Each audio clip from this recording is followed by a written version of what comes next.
Good morning friends. आज का जो टॉपिक है वो कल जो हमने पढ़ा था प्रकाश का परावर्तन, प्रकाश के परावर्तन से आगे का ये हिस्सा है परावर्तन के प्रकार।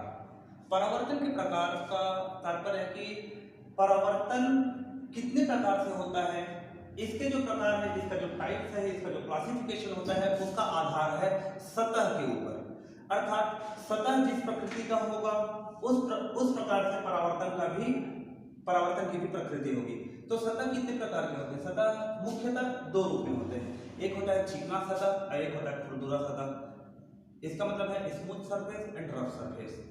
उसके आधार पर परावर्तन के दो प्रकार होते हैं। पहला है हम लोगों का नियमित परावर्तन और दूसरा जो होता है वह है अनियमित परावर्तन।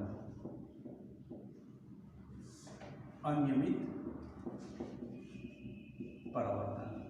नियमित परावर्तन का तात्पर्य है कि नियमित परावर्तन हेतु सतह क्या होना चाहिए? नियमित परावर्तन ऐसा है जिसमें सतह क्या है? चिकना सतह हो, समतल हो, सतह की आवश्यकता है। इनमें आपतित किरण एक दूसरे के समांतर प्रकाश स्रोत से निकलती है और आपतित किरण एक दूसरे के समानांतर ही उस सतह से टकराती है। अर्थात जैसे कि इस प्रकार से हमारे पास कोई सतह है, इस सतह, ये ठोस सतह हम ले लेते हैं। ये ठोस सतह आप देख रहे होंगे कि ऊपर का हिस्सा बिल्कुल समतल है और नीचे जो है वो उसके ठोसपन को रिप्रेजेंट करने के लिए हमने इस प्रकार से छोटी छोटी रेखाएं हमने खींच दी है। तो नियमित परावर्तन में क्या होगा? कोई भी प्रकाश स्रोत से जितनी भी प्रकाश की किरणें आएंगी, प्रकाश की किरणें इस सतह पर इस प्रकार से समानांतर रूप से आपतित होंगे। समानांतर रूप से आपतित होने के पश्चात इसमें हर बिंदु पर जहां जहां आपतन हुआ उस जगह पर छोटे छोटे से हम क्या करते हैं? अभिलंब खींच लेते हैं। क्योंकि कोई भी परावर्तन होने के लिए वो परावर्तन के नियम के तहत ही कोई भी प्रकाश की किरण परावर्तित होकर जाएगी। तो ये अभिलंब है, तो जितना आपतित कोण बनाकर आया उतना ही परावर्तित कोण बनाते हुए ये वापस चला गया। इसी प्रकार से ये जितना आपतन कोण बनाते आया ये परावर्तन कोण बनाते हुए वापस चला गया। सिमिलरली ये तीसरे रेखा है। तो इस प्रकार के परावर्तन में हम देखते हैं कि यदि यहाँ पर जैसे तीन प्रकाश की किरणें आपतित हो रही है एक दूसरे के समानांतर, तो उनकी परावर्तित जो तीनों किरणें हैं वो भी एक दूसरे के क्या है? हमारे समानांतर है। तो इस प्रकार का जो परावर्तन होता है वो हमारा नियमित परावर्तन कहलाता है। मगर अनियमित परावर्तन में क्या है? अनियमित परावर्तन के लिए कि इसका सतह जो है, सतह का नेचर होगा खुरदुरा। खुरदुरा अर्थात होता है रफ सरफेस। खुरदुरा होना चाहिए। जरूरी नहीं है कि वो पूर्ण रूप से समतल हो, वो असमतल भी हो सकता है या ऊंच नीच से भरा हुआ भी, ऊंच नीच से भरा हुआ सतह हो सकता है। जैसे कि ये हमारे पास इस प्रकार से कोई हमने ऐसे सतह ले लिया। अब ये जो सतह है, इस सतह पर भी प्रकाश की किरण जो आएगी वो एक दूसरे के समानांतर तो आएगी बिल्कुल। प्रकाश की जो किरण है, आपतित किरण समानांतर होंगे, मगर परावर्तित किरण अर्थात इन आपतन, ये जो जितनी भी किरणें जो आपतित हुई हैं, ये किरण किस रूप में परावर्तित होकर जाएंगी वो किससे डिसाइड होगा? फिर से पुनः हम परावर्तन के नियम को फॉलो करेंगे। परावर्तन का नियम ये कहता है कि जिस भी बिंदु पर आपतित किरण टकराए उस आपतन बिंदु पर उस सतह के लंबवत दिशा में हमेशा क्या करना चाहिए? एक अभिलंब खींच लेना चाहिए। इस तरीके से ये अभिलंब हमने खींच लिया। यहाँ अभिलंब आपको थोड़े आड़े तिरछे जरूर दिखाई दे रहे हैं क्योंकि समतल की प्रकृति, यहाँ समतल इस प्रकृति का है, इस जगह पे समतल इस प्रकृति का है, यहाँ समतल इस प्रकृति का है। तो अभिलंब सतह में जो समतल रेखा जो खींची जाती है उसके परितः ही खींचा जाता है। अब देखेंगे कि ये जितने भी हमने अभिलंब जो खींचे हैं, इन अभिलंब पे ये जितना आपतन कोण बनाते आया उतना ही परावर्तन कोण बनाते हुए ये वापस चला जाएगा। ये जितना आपतन कोण बनाते आया उतना ही परावर्तन कोण बनाते, ये प्रकाश की किरण इधर से निकल गई। सिमिलरली ये तीसरा जो किरण है इसका परावर्तित किरण इस तरीके से निकल गया।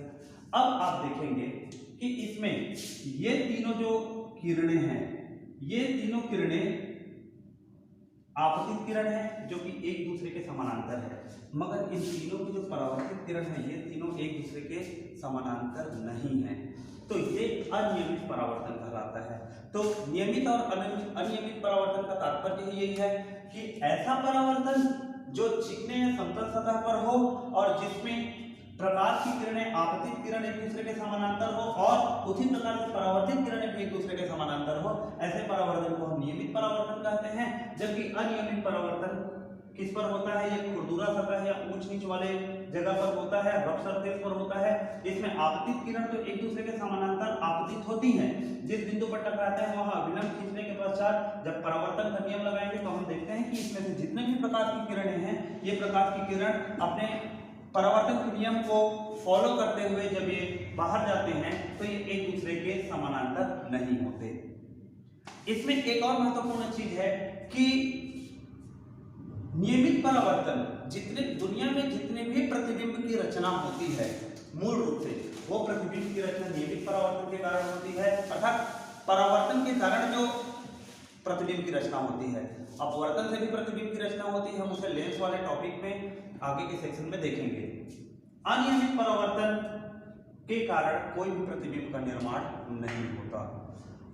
नियमित परावर्तन के कुछ और नाम हैं, हालांकि ये इंग्लिश नेम है, मगर कभी कभी कॉम्पिटिटिव एग्जाम में उन इंग्लिश नेम को भी देवनागरी लिपि में हिंदी में ही लिखकर दे दिया जाता है, मगर उनके मीनिंग इंग्लिश में ही रहते हैं। तो नियमित परावर्तन को बोला जाता है रेगुलर रिफ्लेक्शन। इसी रेगुलर का दूसरा नाम है specular reflection, SPECULAR, specular reflection. अनियमित परावर्तन को बोला जाता है इरेगुलर रिफ्लेक्शन, और इसका एक दूसरा नाम है diffused reflection, DIFFUSED, diffused reflection. जैसे नियमित परावर्तन के उदाहरण आप देखते होंगे, जैसे कि हम अपना चेहरा किसी दर्पण में देखते हैं, दर्पण का सतह चिकना होता है, परावर्तन भी उसमें नियमित परावर्तन होता है, और हमारे चेहरे की जो प्रतिबिंब होती है वो जिस कारण से बन रहा है, जिस घटना कारण बन रहा है वो नियमित परावर्तन है। मगर अनियमित परावर्तन के उदाहरण आप कहाँ देखेंगे, जैसे कि सूर्य का प्रकाश जब धूल कण से टकराते हैं तो धूल कण का जो दिखाई देना होता है और उसके कारण प्रकाश जो थोड़े थोड़े से फैलते हैं वो आपका अनियमित परावर्तन के कारण है।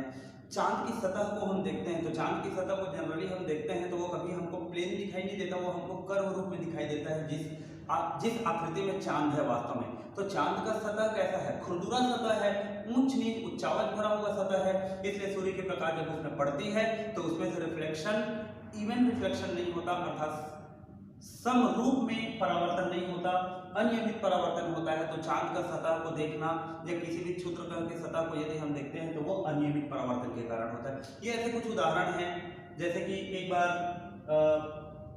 स्टेट फॉरेस्ट सर्विस एग्जाम 2016 में ये क्वेश्चन पूछा गया था कि सूर्य के प्रकाश का धूल कण के द्वारा जो परावर्तन होता है वो परावर्तन किस प्रकार का है, और उसमें ये बिल्कुल नाम था आपके पास में स्पेकुलर रिफ्लेक्शन एक ऑप्शन था, एक ऑप्शन रेगुलर रिफ्लेक्शन था, एक ऑप्शन डिफ्यूज रिफ्लेक्शन था। तो हमें ये चीज पता होना चाहिए कि इनका हिंदी और इंग्लिश दोनों नाम क्या है। तो उसका सही उत्तर होता है डिफ्यूज रिफ्लेक्शन, कि सूर्य के प्रकाश का धूल कण के द्वारा जो परावर्तन होने की घटना होती है वो घटना डिफ्यूज रिफ्लेक्शन है। हम सामान्यतः इसको ऐसे भी देखते हैं कि एक जब बंद कमरे में हम रहते हैं और सूर्य की किरण जब किसी छोटे से रोशनदान से जब कमरे के अंदर प्रवेश करती है तो सूर्य की किरण के बीच में हम बहुत सारे धूल कण को उड़ते हुए दिखाई देता है हमको। ये धूल कण का जो दिखाई देना है वो प्रकाश के परावर्तन के कारण होता है, और ये परावर्तन भी आपका अनियमित परावर्तन या डिफ्यूज रिफ्लेक्शन का एक उदाहरण है। तो ये रिफ्लेक्शन ऑफ लाइट में परावर्तन के प्रकार के बारे में हुआ। अब परावर्तन के प्रकार के बाद तुरंत हमारा जो अगला जो टॉपिक है वो टॉपिक है दर्पण। दर्पण क्या होता है, दर्पण के प्रकार क्या है और दर्पण कार्य कैसे करता है। क्या हम दर्पण में जब वर्क लेते हैं या दर्पण की जब कार्य प्रणाली को हम समझने का प्रयास करते हैं तो उसमें प्रकाश के परावर्तन के नियम किस रूप में लागू होते हैं, हमें उसके ऊपर बात करना है। तो यहाँ जो टॉपिक है, यहाँ जो बात है वो आता है अब किसके ऊपर, मिरर के ऊपर। मिरर अर्थात होता है दर्पण। तो दर्पण वस्तुतः है क्या, दर्पण एक प्रकाशीय यंत्र है जो कि प्रकाश के परावर्तन के सिद्धांत के अनुसार कार्य करता है एवं जितने भी प्रकाश की किरणें इसमें आपतित होती हैं, उन आपतित प्रकाश की किरण को परावर्तित करके प्रतिबिंब निर्माण का काम करती है। सो दर्पण या मिरर, इसके प्रकार क्या क्या हैं? इसके प्रकार मूल रूप से दो हैं। पहला है हमारा समतल दर्पण प्लेन मिरर, और दूसरा होता है गोलीय दर्पण। गोलीय दर्पण के पुनः दो रूप होते हैं, अवतल एवं उत्तल। वो अगले क्लास में हम देखेंगे इसके ऊपर बात। आज का जो टॉपिक हम लोगों का समतल दर्पण के ऊपर है। तो समतल दर्पण क्या है? समतल दर्पण अर्थात प्लेन मिरर। प्लेन मिरर, पहले हम इसकी रचना देखेंगे, संरचना के प्लेन मिरर बनता कैसे है। प्लेन मिरर बनने के बाद हम इसके ऊपर बात करेंगे कि प्लेन मिरर में प्रतिबिंब की रचना कैसी होती है, और जो प्रतिबिंब बनता है उस प्रतिबिंब की प्रकृति क्या है, उसकी खासियत क्या है, और समतल दर्पण का उपयोग क्या होता है। सो समतल दर्पण या प्लेन मिरर की जब हम बात करते हैं, तो अभी अब मैं गोली शब्द को यहाँ मिटा रहा हूँ, क्योंकि हमें अभी केवल और केवल समतल दर्पण के ऊपर चर्चा करना है। समतल दर्पण बनता कैसे है? समतल दर्पण मुख्य रूप से देखा जाए तो कांच से बनता है। कोई भी दर्पण हो कांच से ही बनता है, मगर अब की स्थिति ऐसी आ गई है कि स्टील से या टिन प्लेटेड जो मेटल शीट होते हैं उनसे भी दर्पण बनाए जा रहे हैं, क्योंकि दर्पण के लिए मुख्य रूप से जो आवश्यकता है, किसी चीज की जो जरूरत है, वो जरूरत सिर्फ और सिर्फ एक रिफ्लेक्टिंग सरफेस की है, परावर्तक सतह की आवश्यकता होती है। उस परावर्तक सतह को हम किस रूप में संरक्षित करके रखते हैं, वो रूप और वो जो संरचना है, वही संरचना हमारा दर्पण कहलाता है। तो यहाँ उसको संरक्षित रखने के लिए हम सर्वप्रथम क्या करते हैं, जब समतल दर्पण की हम बात करते हैं, तो समतल दर्पण में पहला जो बिंदु हम इसकी बात है वो है संरचना। समतल दर्पण की संरचना क्या है? समतल दर्पण की संरचना में हम ये लेते हैं कि हमारे पास हमने ये जो मैंने एक रेखा खींची, एक लाइन, ये लाइन किस चीज को इंगित कर रहा है? ये कांच है, प्लेन ग्लास है, फ्लिंट ग्लास है। फ्लिंट ग्लास और क्राउन ग्लास दो प्रकार के ग्लास होते हैं। जो जितने भी रंगीन कांच होते हैं वो क्राउन ग्लास कहलाते हैं, और जितने भी साधारण पानी के रंग का, चूंकि पानी का कोई रंग नहीं होता इसलिए मैंने पानी शब्द का इस्तेमाल किया है, पानी के जैसा जो कांच होता है वो हम लोग का फ्लिंट ग्लास कहलाता है। तो ये जो ग्लास है, ये जो कांच का टुकड़ा है, इस कांच के टुकड़े से यदि कोई व्यक्ति यहाँ खड़ा है और एक व्यक्ति इधर खड़ा है, एक दूसरे को वो देख सकते हैं, अर्थात इसमें से प्रकाश की किरण जो जा रही है वो इस ग्लास को, इस कांच को पार करके दूसरी दिशा की ओर चली गई। परावर्तन जैसा कोई घटना हुआ ही नहीं। क्योंकि परावर्तन होने के लिए यहाँ एक परावर्तक सतह की आवश्यकता है। तो किसी भी दर्पण पे जो परावर्तक सतह होता है, वो परावर्तक सतह, ये दर्पण है, ये कांच है, इस कांच पर जब हमने क्या किया, एक परावर्तक सतह लगाया, तो ये हरे रंग की जो रेखाएं जो आपको दिखाई दे रही है, ये परावर्तक सतह है, अर्थात रिफ्लेक्टिंग सरफेस। ये रिफ्लेक्टिंग सरफेस किसका होता है? ये रिफ्लेक्टिंग सरफेस मूल रूप से आप देखेंगे तो बेस्ट रिफ्लेक्टर माना जाता है मरकरी अर्थात पारा, एक होता है सिल्वर अर्थात चांदी, एक और होता है एल्यूमिनियम। वस्तुतः आप केमिस्ट्री जब भी पढ़े होंगे तो इसके बारे में आपने सुना ही होगा, पारा क्या होता है, चांदी क्या है, एल्यूमिनियम क्या है। ये सभी धातुएं हैं, इनको गलाकर लिक्विड फॉर्म में लाकर इसका इलेक्ट्रोप्लेटिंग या एक लेयर किया जाता है। इलेक्ट्रोप्लेटिंग एक पद्धति है जिससे एक परावर्तक सतह यहाँ पर बनाया जाता है। तो ये परावर्तक सतह है। अब ये दर्पण तैयार हो गया, मगर जब कभी भी आप घर में सामान्य अपने दर्पण को पीछे तरफ देखेंगे तो आपको ये लेयर डायरेक्ट दिखाई नहीं देंगे। कारण ये है कि ये लेयर इतने सॉफ्ट होते हैं, इतने कोमल होते हैं कि इन लेयर्स को थोड़े से भी, ये जो लेयर आपका जो परावर्तक सतह बना हुआ है, इस परावर्तक सतह को हम ऐसे नाखून से भी ऐसे कुरेदेंगे तो ये क्या होता है, हट जाता है, इतने कोमल होते हैं। तो जिस जगह का परावर्तक सतह दर्पण को बार बार उठा के इधर से उधर रखने के कारण उसका परावर्तक सतह यदि हट जाएगा तो ये दर्पण में इतने हिस्से से जो प्रकाश की किरण आएगी वो पार होकर चले जाएगी, बाकी हिस्से से वो परावर्तन कर पाएगा, तो किसी भी चीज का प्रतिबिंब सही रूप में निर्मित नहीं हो सकता। इसलिए ये जो परावर्तक जो सतह है, ये जो परावर्तक सतह यहाँ जो बना हुआ है, इस परावर्तक सतह के ऊपर एक प्रोटेक्टिव लेयर भी लगाया जाता है जो इसको संरक्षित कर सके, सुरक्षा कवच जिसे हम कहते हैं। ये सुरक्षा कवच मैं इस लाल रंग की स्याही से बना रहा हूँ। ये सुरक्षा कवच है, प्रोटेक्टिव लेयर। ये प्रोटेक्टिव लेयर सामान्यतः किससे बनता है? ये प्रोटेक्टिव लेयर बनता है आपका synthetic enamel, polish, varnish oil paint, इस टाइप के जो मटेरियल होते हैं, जैसे दरवाजे में हम ऑयल पेंट या वार्निश या लेदर कोट लगाते हैं, बिल्कुल उसी प्रकार का ये भी रहता है। वैसे सामान्यतः वार्निश का प्रयोग किया जाता है क्योंकि वार्निश एक बार सूखने के बाद कठोर सतह बन जाता है, इसलिए जब कभी भी आप दर्पण को देखेंगे पीछे तरफ तो उसमें नीले या गेरुआ कलर का या लाल रंग का उसके पीछे में पॉलिश दिखाई देगा, तो वो पॉलिश दिखाई देता है और सामने से कांच दिखाई देता है और अंदर में जो चीज चमकते हुए आपको दिखाई दे रहा है वो चमकता हुआ चीज आपका रिफ्लेक्टिंग सरफेस है। तो रिफ्लेक्टिंग जो सरफेस होता है यहाँ पर दर्पण में अब तीन चीजें हैं। जो फ्रंट सरफेस है इसे बोला जाता है कांच, अर्थात ये ग्लास है। अंदर का जो सतह है ये हम लोग का रिफ्लेक्टिंग सरफेस, रिफ्लेक्टिंग सरफेस। और ये जो लास्ट सतह है ये हमारा प्रोटेक्टिव लेयर है, प्रोटेक्टिव लेयर। इस प्रकार से एक दर्पण की संरचना में तीन सतह का उपयोग होता है। तो ये तीन सतह से मिलकर एक हमारा समतल दर्पण बन गया। चूंकि जब कभी भी हमें समतल दर्पण को दिखाना होता है कि ये समतल दर्पण कैसा है, तो हम कैसे दिखाते हैं, हम सिंपल सी एक रेखा खींच लेते हैं, इस रेखा के पीछे हम इस तरीके से डैश डैश डैश लाइन खींच लेते हैं। हमको बार बार ये बताने की आवश्यकता नहीं है कि इसमें अलग से प्रोटेक्टिव लेयर, अलग से रिफ्लेक्टिव लेयर यहाँ पर लगा हुआ है करके। हम सिंपल इस चीज को यदि बनाकर दिखा दिए वो ऑटोमेटिकली अंडरस्टूड रहता है कि ये क्या लेयर है और ये क्या चीज है। अब जो महत्वपूर्ण मुद्दा आता है कि दर्पण में प्रतिबिंब का निर्माण कैसे होता है, उसकी घटना क्या है, उसका रूल क्या है, किस प्रकार से इसमें प्रतिबिंब का निर्माण होता है। तो प्रतिबिंब निर्माण होते के लिए जो स्थिति है उसको अब हम पुनः एक टॉपिक में देखते हैं, समतल दर्पण के द्वारा प्रतिबिंब रचना। प्रतिबिंब रचना ये तो संरचना थी, अर्थात ये दर्पण की संरचना है। दूसरा हम बात करते हैं प्रतिबिंब निर्माण विधि कि किस तरीके से प्रतिबिंब का निर्माण होता है। तो प्रतिबिंब निर्माण के पहले जितने भी आप वीडियोस देख रहे होंगे, आप अपनी कॉपी में एक बात को नोट डाउन कर लेंगे कि प्रतिबिंब निर्माण हेतु आवश्यक स्थिति क्या है। तो लिखना चालू करेंगे आप।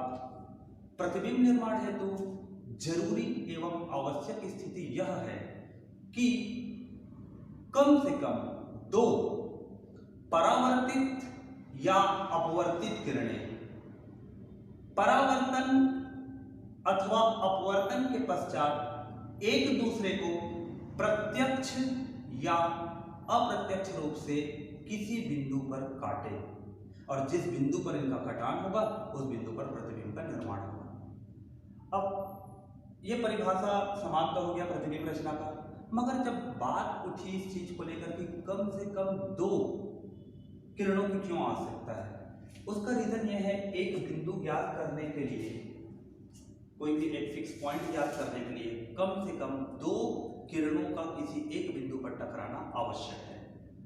तो ये कैसे होगा, चूंकि जैसे कि ये हमारे पास कोई एक दर्पण है, इस दर्पण को मैंने ऐसे डेश डेश डेश लाइन कर दिया, अर्थात ये समतल दर्पण को रिप्रेजेंट कर रहा है आपका।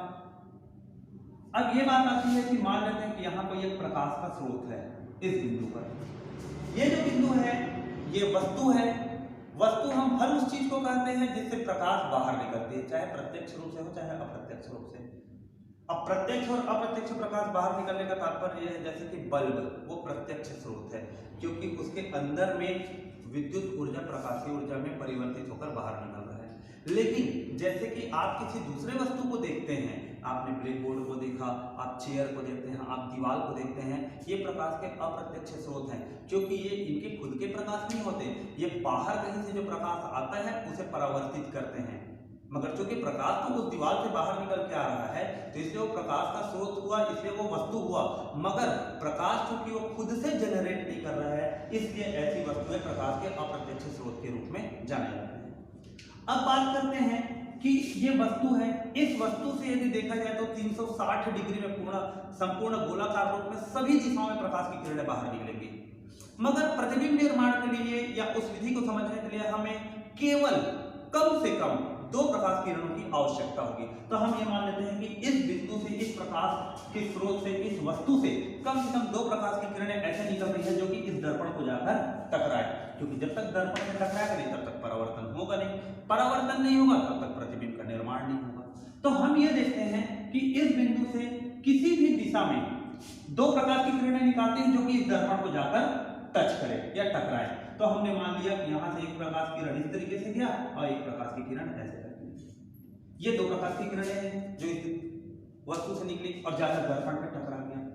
टकराने के उपरांत जिस बिंदु पर ये टकराएंगे उस बिंदु पर अभी अब अपने को परावर्तन के नियम के साथ क्या करना होगा, अभिलंब की रचना करनी होगी। तो अभिलंब की रचना हम कैसे करेंगे, ये जो बिंदु अपने को मिला इन बिंदुओं पर हमने एक इस तरीके से अभिलंब खींच दिया। अभी अभिलंब आपको दिखाई दे रहा होगा, ये जो लाल रंग की जो रेखाएं हैं ये अभिलंब है। अब पहला प्रकाश का किरण जितना आपतन कोण बनाते आएगा उतना ही परावर्तन कोण बनाते हुए इस बिंदु से परावर्तित हो जाएगा। इसी प्रकार से दूसरा प्रकाश का किरण जितना आपतन कोण बनाते आएगा उतना ही परावर्तन कोण बनाते हुए इस बिंदु से ये भी बाहर चले जाएगा, परावर्तित होकर ये इस तरीके से। जब हम अपनी आंखों से देखेंगे, इधर जैसे हमारा आंख रखा हुआ है,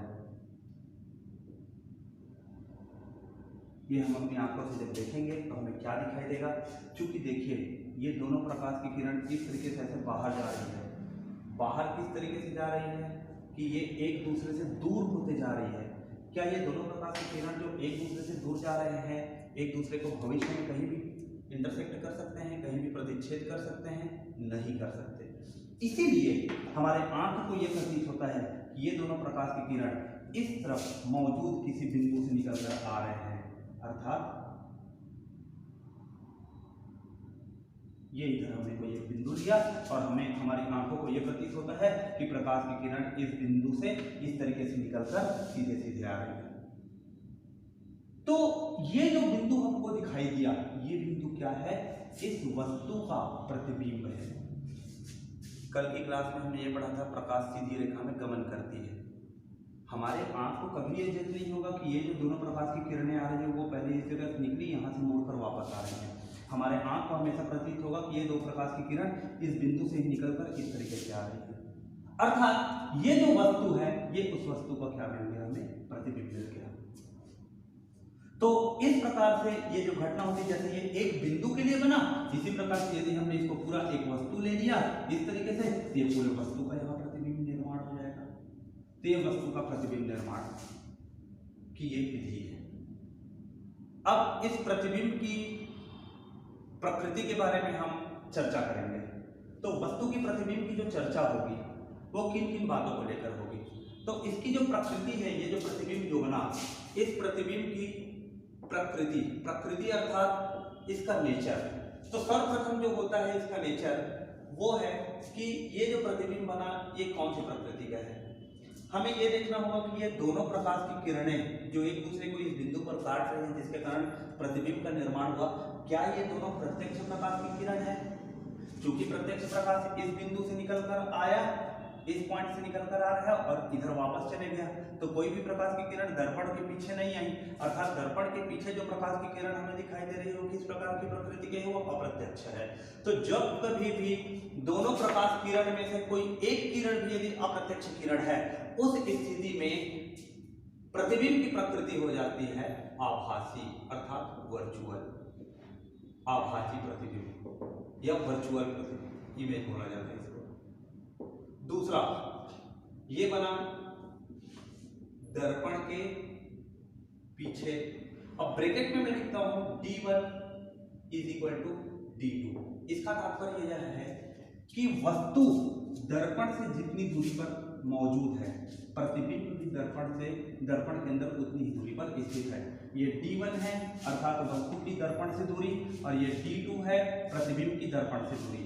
तो यह कहलाता है कि प्रतिबिंब की स्थिति दर्पण के पीछे है, मगर ये कितनी दूरी पर बनेगा, वस्तु जितनी दूरी पर दर्पण के सामने रखी हुई है, प्रतिबिंब भी दर्पण से उतने ही अंदर बनेगा, उतनी दूरी पर अंदर बनेगा।